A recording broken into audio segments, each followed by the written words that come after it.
Hey everyone, today we're looking at the life of the early church in Acts 2. They devoted themselves to the apostles' teaching and to life together, the breaking of bread and prayers. A sense of awe came over everyone because of the many wonders and signs being done by the apostles. All the believers were together and shared everything.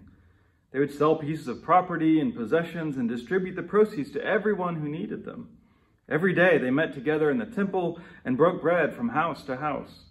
They shared food with glad and simple hearts. They praised God and had the goodwill of all the people. The Lord added daily to the community those who were being saved. Okay, when you hear all those things that these first Christians were doing, I mean, come on, doesn't it seem a little unrealistic, right? Sharing all things in common, even selling their property. I mean, my stuff is my stuff, and I want to keep my stuff. And spending all this time together every day, I don't know, I feel like I might get sick of some of you. Okay, that's a little bit of a overreaction, but we feel that a little bit, right?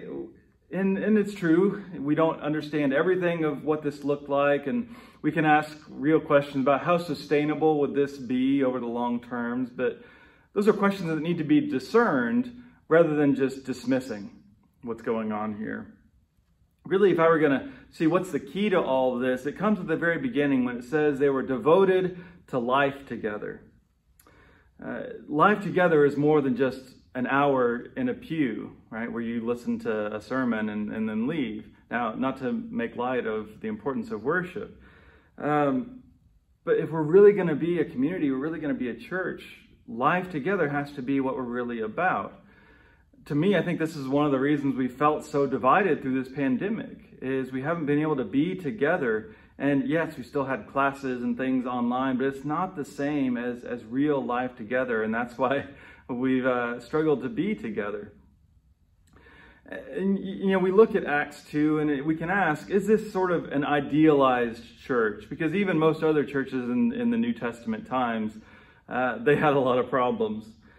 But we have to be honest about what kind of ideal church do we have in mind?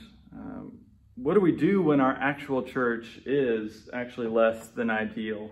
So I want to read a little bit from a book called Life Together by the German theologian Dietrich Bonhoeffer. He says, innumerable times a whole Christian community is broken down because it has sprung from a wish dream. The serious Christian sat down for the first time in a Christian community is likely to bring with him a very definite idea of what Christian life together should be and try to realize it. But God's grace speedily shatters such dreams. Just as surely as God desires to lead us to a knowledge of genuine Christian fellowship, so surely must we be overwhelmed by a great disillusionment with others, with Christians in general, and, if we're fortunate, with ourselves.